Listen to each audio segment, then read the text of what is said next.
आपल्या पलूसमध्ये कीर्ती sales and mobile gallery घेऊन आलेत ऑफर्सचा धमाका.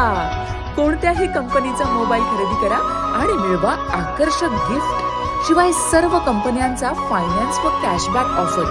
सर्व नामांकित कंपन्यांचे मोबाईल व ॲक्सेसरीज मिळवण्याचे एकमेव ठिकाण Kirti sales and mobile gallery, Meenakshi Chitramandir समोर, कराड तासगाव रोड, पलूस. प्रोप्रायटर कुलभूषण शीतल सावळवाडे.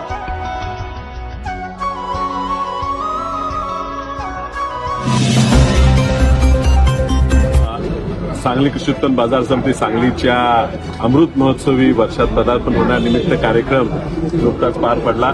घोरपडे सरकार ह्या ठिकाणी प्रमुख पाहुणे होते, जयश्रीताई वेणी होते. ह्या ठिकाणी 1.5 वर्षापूर्वी शेतकऱ्यांमधनं आणि व्यापाऱ्यांमधनं, अंमलदारांमधलं निवडणूक एक चांगलं पॅनल या ठिकाणी निवडून आलेलं आहे. त्या संचालक मंडळाचं गेली 1.5 वर्ष चांगलं कामकाज चालू आहे. हे वसंतदादांनी लावलेलं रोपटं आज मोठं वृक्ष निर्माण झालेलं आहे आणि खूप लोकांना ह्यातलं फळ सावली मिळते. ह्या ठिकाणी आम्ही सर्वांनी निर्धार केला की या अमृतसरी वर्षात म्हणजे एका वर्षात जास्तीत जास्त शेतकऱ्यांसाठी सुविधा उपलब्ध करून देणे, व्यापाऱ्यांसाठी इन्फ्रास्ट्रक्चर उभं करून देणं, कर्मचाऱ्यांसाठी सुद्धा काहीतरी उपाययोजना काढणं, हमालांना ह्या ठिकाणी फायदा मिळवून देणं, अशा वेगवेगळ्या ट्रेनिंगच्या योजना सुद्धा या ठिकाणी वर्षभर राबवणार आहेत. चांगले कार्यक्रम वर्षभर घ्यायचे आहेत. वसंतदादा निर्माण केलेल्या या संस्थेचं नाव लौकिक जगभर पसरावं ह्यासाठी सुद्धा प्रयत्न घेणार आहे. म्हणून आज सगळ्या घटकांना आज शुभेच्छा दिल्या. शक्तीपीठ अगोदर निवडणुकीच्या अगोदर त्याची रद्द करू, पण पुन्हा एकदा शक्तीपीठसाठी सर्वेक्षण कोल्हापूर जिल्हा वगळला आहे. मला राजकीय भाषण करायचं म्हटलं तर अत्यंत दुर्दैवी आहे आणि खोटं बोलायची सवय इलेक्शनच्या तोंडावर भाजप सरकारला आहे असं म्हणावं लागेल. मात्र आता राजकारण ह्या आणण्यापेक्षा एक ह्या मतदारसंघाचा प्रतिनिधी म्हणून मी स्वतः स्टेक होल्डरशी म्हणजे शेतकऱ्यांशी बोललेलो आहे. शेतकऱ्यांना ह्या ठिकाणी आपल्या टिकाऊ जमिनी, ठिकाणी ह्या नदीकाठच्या जमिनी आहेत, चांगले टिकाऊ जमिनी आहेत. त्या ठिकाणी जो रस्ता आणायचा प्रयत्न चाललेला आहे त्या रस्त्याला जमीन द्यायची मानसिकता शेतकऱ्यांची नाही. निश्चितच त्यांना जो मोबदला मिळणार आहे तो तर खूपच अत्यल्प आहे. ज्या ठिकाणी इरिगेशन झालेले आहे, कित्येक वर्ष त्या ठिकाणी ऊस पिकतो, अशा जमिनीला सुद्धा शासनाच्या माध्यमातून जिरायत म्हणून त्या ठिकाणी नोंद झाली. जिरायतची नोंद होते तर त्याची मूल्यांकन कमी होते आणि मूल्यांकन कमी झालं तर नुकसान भरपाई सुद्धा कमी मिळते. मी लोकांना तेही विनंती केली, विचारलं की हे जर जिरायतमधनं तुमचं बागायती रूपांतर केलं तर थोडं तुम्हाला जवळजवळ दुप्पट नुकसान भरपाई या ठिकाणी मिळेल, तरी तुम्ही जमिनी द्यायला तयार आहे तर शेतकऱ्यांचा नाकार आहे. या शेतकऱ्यांना तुम्ही त्या ठिकाणी चांगली शेती पिकवलेली आहे, खूप कष्टातनं त्या ठिकाणी आपल्या बागा जगवलेल्या आहेत, ऊस पिकं जगवलेली आहेत, त्यांना ह्या जमिनी द्यायच्या नाहीये.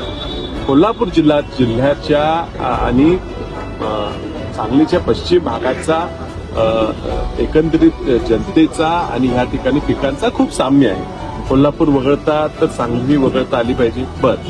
सांगलीत फक्त मला वाटते औदुंबर एकच ठिकाण आहे जे ह्या शक्तीपीठाशी जोडलेलं आहे. शक्तीपीठाचा जो आता नियोजित रस्ता आहे तो सुद्धा औदुंबर देवस्थान फक्त औदुंबरापेक्षा जवळ मला वाटते 50 ते 60 किलोमीटर लांब आहे. म्हणजे हा नियोजित शक्तीपीठ हा खरोखर शक्तीपीठांना जोडणारा रस्ता आहे का दुसऱ्या हेतूतनं निर्माण झालेला रस्ता आहे. जवळपास सुद्धा त्या ठिकाणून कुठलंही देवस्थान जात नाही असा हा रस्ता आणलेला आहे. फक्त स्वतः जमिनी अधिग्रहण करणे, कमी खर्चात जमिनी मिळाव्या तर त्याच्यावर जास्त खर्च करणे यासाठी हा प्रकल्प आहे का अशी शंका येते. मी पुन्हा एकदा विनंती करू, कारण ही विनंती शेवटची असणार आहे, त्यानंतर आंदोलन उभं करावं लागणार. शेवटची विनंती सरकारला करतो की ज्या पद्धतीने तुम्ही कोल्हापूर वगळलेला आहे, आम्ही शक्तीपीठाला विरोध करत नाही, पण शक्तीपीठाला पर्यायी रस्ता हा आमचा जो रत्नागिरी नागपूर हायवे आहे तो उपलब्ध असताना त्या रस्त्यालाच शक्तीपीठाला पुढे जोडावं. सांगली जिल्ह्याच्या खानापूर तालुक्यातून लोक शेतकरी जमिनी द्यायला तयार आहेत. त्यामुळे जिथं ज्यांची तयारी आहे तिथं जमिनी घ्यावेत. जसं तुम्ही पश्चिम भागात यायला सुरू करता, मनेराजूसारखं गाव जिथं पाणी नसताना सुद्धा लोकांनी कष्टाने बागा पिकवले त्यांचाही विरोध आहे. पुढे वजत चौंडे असेल तिथंही विरोध आहे. आणि जसं तुम्ही मिरज तालुक्यात कौलापूर, गुरगाव या ठिकाणी शिरता, पद्माळ, कन्ना, सांगलीवाडी जे शहराचा भाग आहे त्या ठिकाणी तुम्ही येऊन जमिनी घ्यायचा प्रयत्न करतात, चुकीचं आहे. खानापूर तालुक्यातनं हा रस्ता एक्झिस्टिंग हायवेला जोडावा आणि पुढे तो तुम्ही कोकणात घ्यावा. मला अजून कळलेलं नाही की जर कोल्हापूर जिल्हाच वगळणार असा तर शक्तीपीठ सांगलीवाडीपर्यंत नेऊन तिथून पुढे नेणार कसा, तो कोकणात जाणार कसा, तो कोल्हापूर जिल्ह्याच्या वरनं नेणार आहेत का तिथपर्यंत गाड्या नेऊन पुढे विमानाने नेणार आहेत हे मला कळलेलं नाही. तेव्हा अर्धवट काहीतरी घोषणा केल्या जातात. मी त्यांना विनंती करतो की सांगली जिल्ह्याची मिरज तालुका खास करून आणि तासगाव तालुक्यातला काय भाग हा या शक्तीपीठातून वगळावा, अन्यथा मोठ्या प्रमाणात जनआंदोलन उभं करावं आपण लागेल. गडकरी साहेबांशी भेटून बोलणार आहात मी गडकरी साहेबांच्या विषयी मांडलेला आहे आणि तुम्ही तुम्हालाही सांगतो, गडकरी साहेब जरी भाजपचे मंत्री असले तरी गडकरी साहेब खूप प्रॅक्टिकल व्यक्ती आहेत. मी त्यांच्यात चर्चा करत असताना त्यांनी स्पष्ट सांगितलं की ह्या रस्त्याचा केंद्राशी काही संबंध नाही. हे राज्य शासनाने काढलेला रस्ता आहे, MSRDCचा रस्ता आहे आणि तो विषय हा राज्यानेच निर्णय घ्यावा लागणार. आणि त्यामुळे आता ह्या ठिकाणी राज्याच्या नेतृत्वाला आम्ही विनंती करतोय की हा रस्ता करावा, शक्तीपीठांना जोडावं, हे आमच्या सगळ्यांचीच मागणी आहे. पण शक्तीपीठांना जोडायचा हा रस्ता आहे का? जर जोडायचा रस्ता आहे की सांगलीत एकच स्थान तुम्ही निवडलं आणि ते औदुंबर, आणि त्या औदुंबरपासून 60 किलोमीटर लांब रस्ता न्यायला लागला, तर नेमका हा रस्ता गेलाय कशासाठी? आणि मग सांगलीत औदुंबर सोडून कुठे नसेल तर सांगलीचा रस्ता नेताय कशाला? नेत असता तर एक्झिस्टिंग हायवे आमचा मोठा आहे, चांगला आहे, तिथे ट्रॅफिक जेवढी पाहिजे तेवढी नाही आहे. त्यामुळे हा रस्ता तिथं जोडावा खानापूर तालुक्यातनं, आणि जो सांगलीला बायकासनं अंकली फाट्यावरनं तो कोल्हापूर जिल्ह्यात न्यावा, नाहीतर रत्नागिरीला न्यावा, नाहीतर विमानाने तिथं तो बंद करा, विमानाने पुढे लोक न्यावीत. हा न विचार करता फक्त कोल्हापूर जिल्ह्याचा कदाचित तिथं 2 मंत्री असल्यामुळे त्यांनी तो रद्द केला असेल. सांगलीचं दुर्दैव आहे.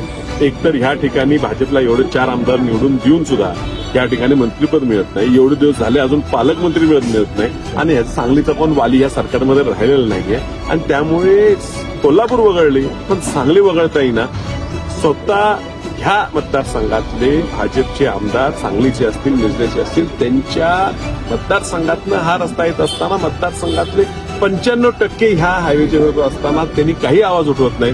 हे दुर्दैव आहे. मी त्यांना विनंती करतो की राजकारण विरहित आपण एकत्रित जाऊया आणि हा कुठल्याही परिस्थितीत अधिग्रहणाचा विषय सांगली, मिरज आणि तासगाव या 3 मतदारसंघात रद्द करा. 75 वर्ष साजरे होते. बेटीवरचा GSTचा एक काहीचा मुद्दा आहे, प्रवाशी वारंवार नागपूर. तो जरा कॉम्प्लिकेटेड विषय आहे, त्याला आपण नंतर बोलू. पण त्याच्यात बऱ्यापैकी सवलती शासनाने देण्यासाठी आम्ही प्रयत्न केलाय. काही सवलती मिळालेल्या आहेत, काही अजून मागण्या व्यापाऱ्यांच्या आहेत आणि शेतकऱ्यांच्या आहेत, त्याबाबत महाविकास आघाडी सोबळाचा नारा घुमतोय. आगामी जिल्हा परिषद महापालिकाच्या निवडणुका आहेत. जिल्हा लेवलला तुमची काय भूमिका चर्चा ठरते काय?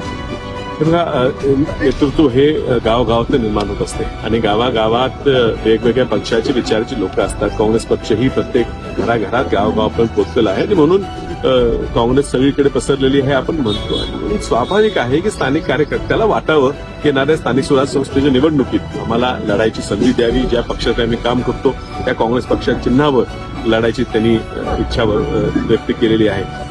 लोकसभेला आघाडी झाली, लोकसभेला आघाडी होत असताना सुद्धा सांगलीत तुम्ही पाहिलं, मी अपक्ष उभारलो आणि आपल्याला वेगळं लढावं लागलं. आघाडी करणं सोपं नसते. प्रत्येकाची पक्षाची ताकद असते आणि प्रत्येक कार्यकर्त्याची इच्छा असते ती लढावी. लोकसभेला आम्हाला यश आलं. एकत्रितपणे बऱ्यापैकी एकत्रितपणे सर्व कार्यकर्ते काम केले आणि त्यामुळे महाराष्ट्रातलं तरी आपण 48 पैकी 31 लोक निवडू शकतो. विधानसभेला मात्र कदाचित एकत्र कार्यकर्ते तळागाळापर्यंत येऊ शकलेले नाही. आणि जिल्हा परिषदेला स्वाभाविक आहे की निवडणुका ह्या स्थानिक परिस्थितीवर लढाव्या लागणार आहे. त्यामुळे जेव्हा पवार साहेब किंवा उद्धवजी हे एखादं वक्तव्य करतात की ही आघाडी लोकसभेपुरती किंवा विधानसभेपुरती आहे, तर त्यात काय आश्चर्य वाटू नये. ह्यातनं ही काय अलायन्स तुटली का विचारात खूप मोठी फूट पडली असं होत नाही.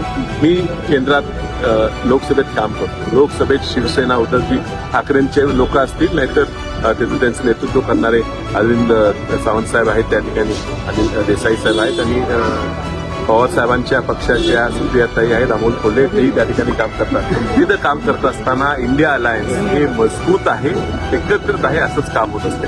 स्थानिक स्वराज्य संस्था निवडणुकीत प्रश्न निर्माण होईल आणि कदाचित आम्ही एकत्र लढणार नाही, पण त्यातून खूप मोठा मतभेद झाला असं तुम्ही समजू नये.